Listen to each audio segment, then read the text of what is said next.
На отрогах Моготевского хребта, что в Южном Забайкалье, посредине бескрайних агинских степей, высится Алханайский горный массив. Вершину Алханая видно издалека. Она, как голова какого-то мифического чудовища, выделяется среди невысоких крутолобых сопок. Высшая точка округа возвышается над уровнем моря на 1662 метра.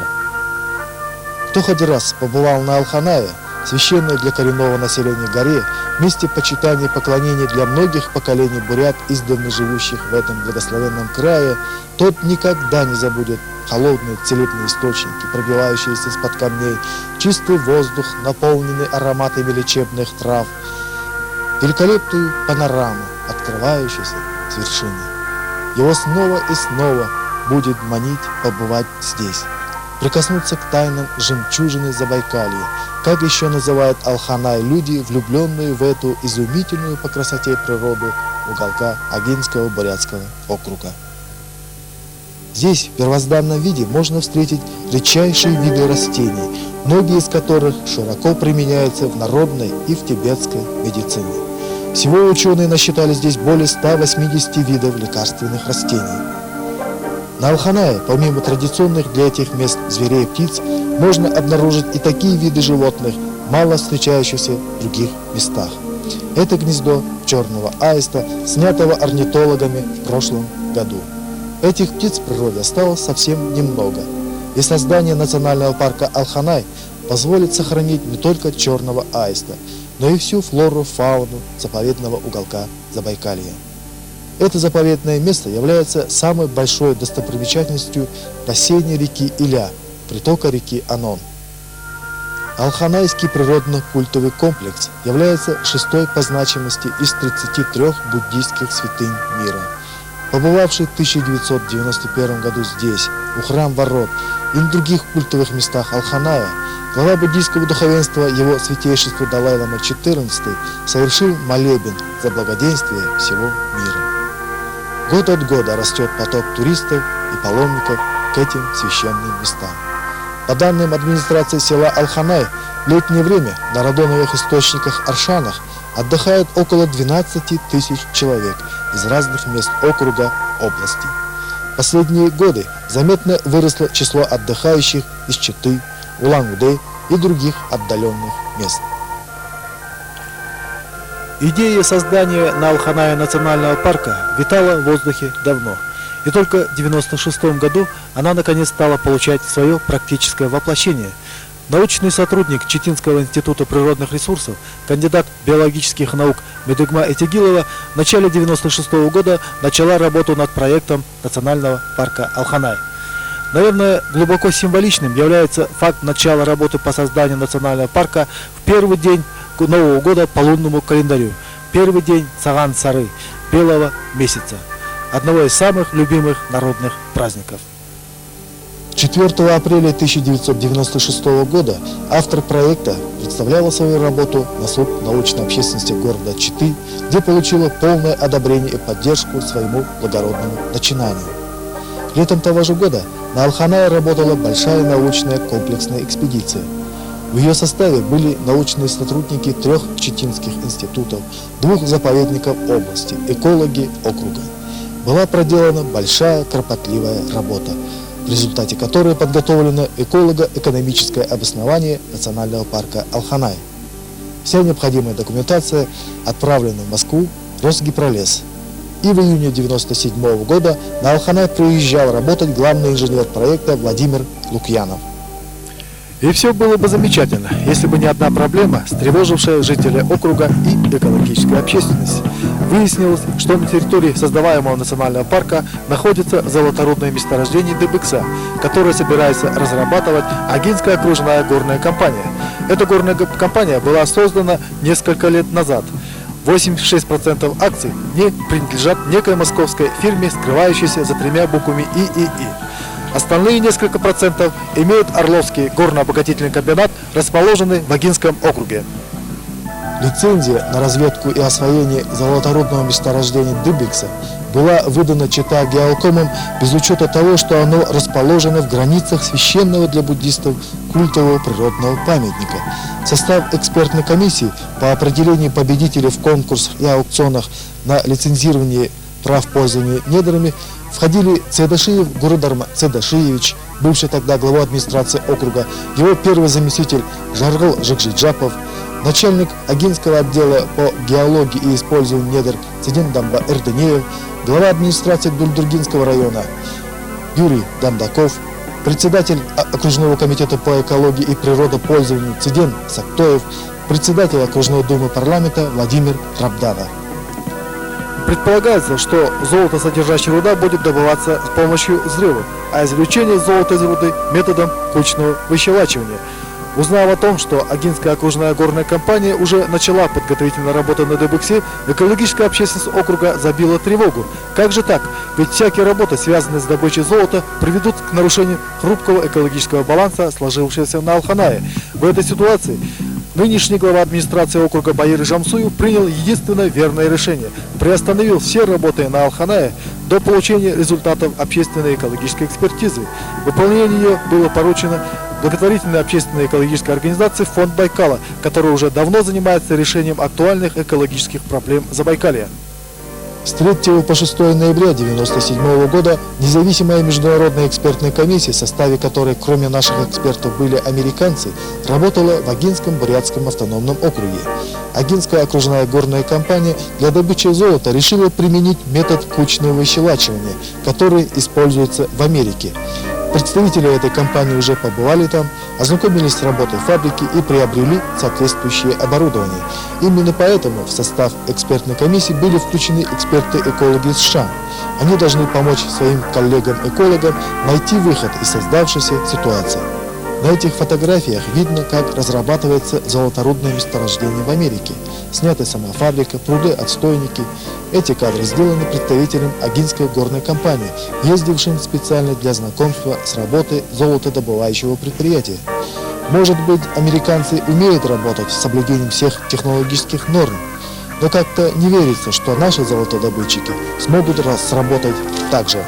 При использовании метода кучного выщелачивания, если не предусмотреть и не соблюдать все технологические нормы, процессы, будет происходить утечка зараженной воды, станут выделяться химические вещества, загрязняющие грунтовые воды, и все это повлияет на общую экологическую обстановку. В представленном экспертом технической документации по Дыбексинскому месторождению охране окружающей природной среды уделена только одна страница. Здесь отмечено, что практически все производственные процессы будут оказывать негативное воздействие на природу Алханая. В первые 2 дня работы экспертная комиссия провела ряд встреч с представителями администрации, с экологической общественностью, буддийским духовенством. При встрече в администрации округа американский эксперт-эколог Гэри Кук поинтересовался, видят ли в округе другие варианты экономического развития. Как экономист, он отметил, что, на его взгляд, перспективным в округе является развитие экологического туризма. Гэри Кук, помимо всего прочего, является консультантом Всемирного банка. Этот банк, как один из крупнейших инвесторов в мире, не вкладывает средства в предприятия с рентабельностью не выше 11%. А здесь, судя по всему, рентабельность золотодобывающего предприятия составит только 1%. На встрече в администрации Дульдургинского района эксперты-экологи встретились с обладателями лицензии на разработку Дыбексинского рудного месторождения, представителями Орловского горно-обогатительного комбината. Главный инженер комбината Олег Рогачев и главный геолог Лаврушин, говоря о своей позиции в этом вопросе, отметили, что в технической документации говорится только о первом этапе работы. Далее будут производиться разведка и доработка проекта. Но, согласно разведанным данным, содержание золота в 1 тонне руды составит 2,8 грамма. Рядом же, в Читинской области, предприятие «Балей золота» давно стоит, а у них этот показатель был намного выше – в 4 грамма на тонну руды. Если в целом посмотреть, как идут дела у золотодобытчиков Читинской области, то обстановка напряженная. В те дни, когда экспертная комиссия работала в округе и на Алханае, проходила акция протеста горняков рудника Дарасунский. Например, вот что пишется в газете «Забайкальский рабочий» от 26 ноября. В течение нескольких суток 40 золотодобытчиков отказывались выйти на поверхность, отгружать золотоносный концентрат в знак протеста по поводу невыплаты заработной платы. Акционерное общество «Забайкал-Золото» задолжало рабочим рудника 14 миллиардов рублей.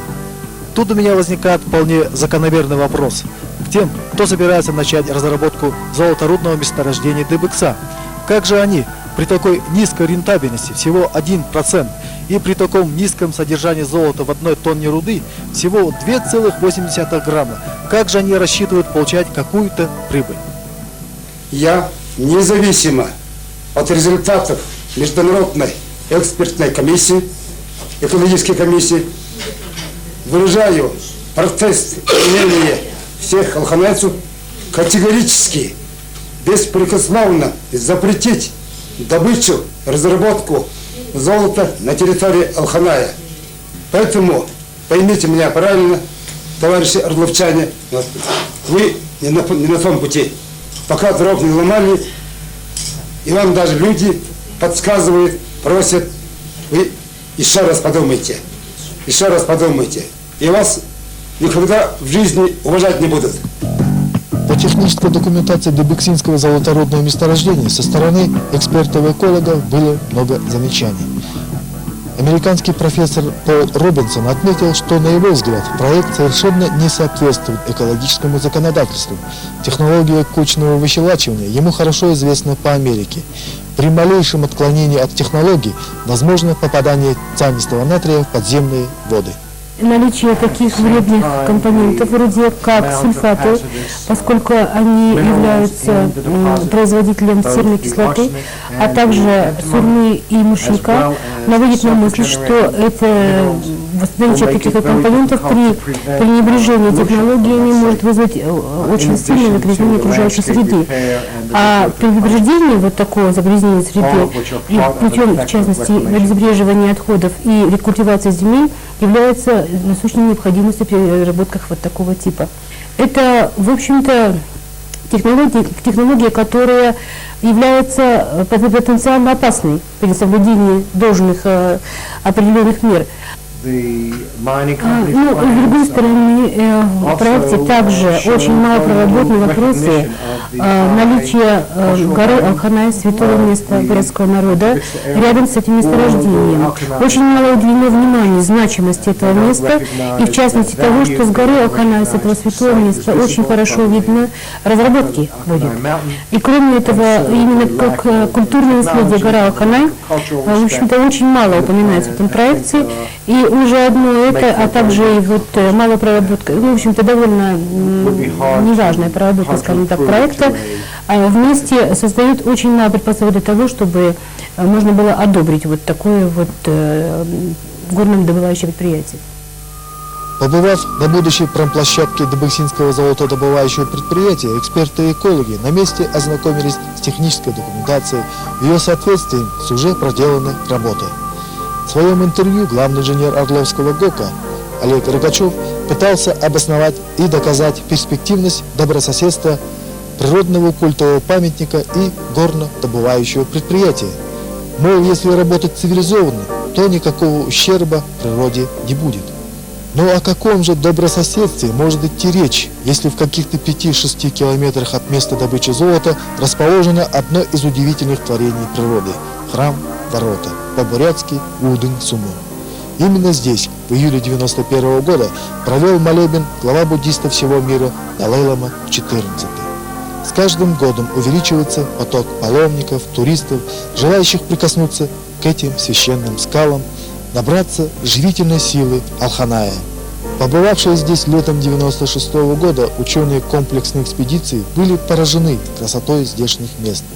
Но геолог Софья Михайловна Синица отметила, что храм Ворота постепенно под воздействием времени разрушается, и необходима осторожность, чтобы сохранить для следующих поколений этот удивительный памятник природы. Буддийское духовенство Российской Федерации не остается в стороне, когда решается жизненно важный вопрос недопустимости нарушения экологической целостности буддийской святыни мира горы Алханай.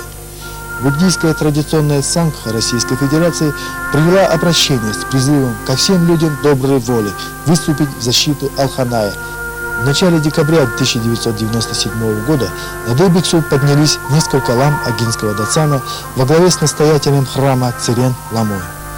Снежная тишина и еле слышное потрескивание костра служили фоном молитвы, прочитанным этими ламами. Они были направлены на то, чтобы помыслы тех, кто решил посягнуть на мировую буддийскую святыню, стали чистыми, чтобы золотодобытчики отвратили отсюда свой алчный взор. Один из экспертов-экологов, американец Гэри Кук, уже лет 7 работает в России над проектом «Вахта Байкала». Им накоплен огромный опыт в организации экологического туризма на Байкале. Он отметил, что Алханай может иметь особую притягательность для буддистов соседних азиатских стран. Развитие вот такой вот, ну как бы новой сферы, новых вот таких вот, вернее, найду сейчас слово, то есть поиск вот таких новых точек экономического роста вот для этого округа, это вот создание вот охраняемых территорий, которые могли бы быть посещаемы, которые могли бы быть доступны, которые могли бы приносить доход в местный бюджет.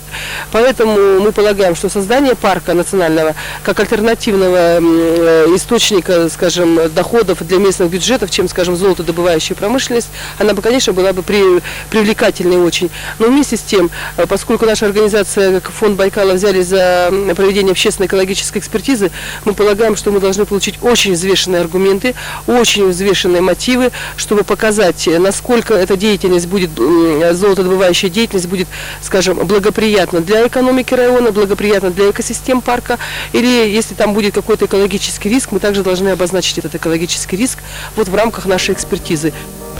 Со временем, когда откроется национальный парк Алханай, когда, наконец, в списке заповедников и национальных парков России мы увидим строку «Алханайский национальный парк», я думаю, придет пора экологического туризма в наш замечательный край.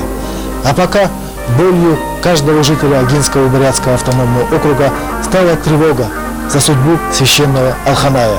Наш Алханай не должен стать экспериментальной площадкой Агинской окружной горной компании. Природные и духовные ценности не должны попираться сиюминутной выгодой. Думаю, придет время, и мы еще услышим об Алханае как одном из привлекательных центров экологического туризма.